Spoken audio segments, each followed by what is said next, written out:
ముఖ్యమంత్రి చంద్రబాబు కీలక నిర్ణయం తీసుకున్నారు. ఎన్నికల సమయంలో ఇచ్చిన హామీ అమలు దిశగా ముహూర్తం ఫిక్స్ చేశారు. ఉగాది నాటికి 2 నిర్ణయాలు అందుబాటులోకి తీసుకొచ్చే విధంగా నిర్ణయించారు. ఈ మేరకు ప్రభుత్వం కసరత్తు ప్రారంభించింది. దీని ద్వారా గ్రామీణ ప్రాంతాల్లోని పేదలకు ప్రయోజనం దక్కనుంది. ముఖ్యమంత్రి చంద్రబాబు దావోస్ పర్యటన వేళ ఈ మేరకు కొత్త నిర్ణయాలు ప్రకటించారు.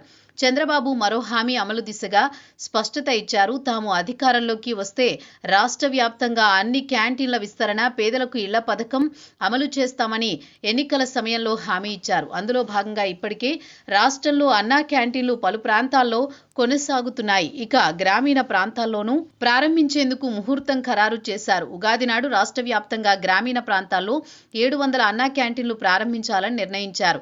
అదేవిధంగా పేదలకు ఇళ్ల పథకం పైన ప్రకటన చేశారు. ఉగాది నాడు రాష్ట్ర వ్యాప్తంగా 5 లక్షల కొత్త ఇళ్లను లబ్ధిదారులకు అందించి ఒకే ముహూర్తాన గృహప్రవేశాలు నిర్వహించనున్నట్లు సీఎం చంద్రబాబు ప్రకటించారు. ఉగాది నుంచి మండల కేంద్రాల్లో కూడా అన్నా క్యాంటీన్లు ఏర్పాటవుతాయన్నారు. మండల కేంద్రాల్లో కూడా వీటిని ఏర్పాటు చేయాలని ఎమ్మెల్యే నుంచి వినతులొచ్చాయని, దీనికి అనుగుణంగా సానుకూల నిర్ణయం తీసుకున్నట్లు ప్రకటించారు. తొలుత ప్రభుత్వం ఈ సంక్రాంతికే కొత్త అన్నా క్యాంటీన్లను ప్రారంభించాలని భావించింది. అయితే ఉగాది నుంచి ప్రారంభించాలని డిసైడ్ అయ్యారు.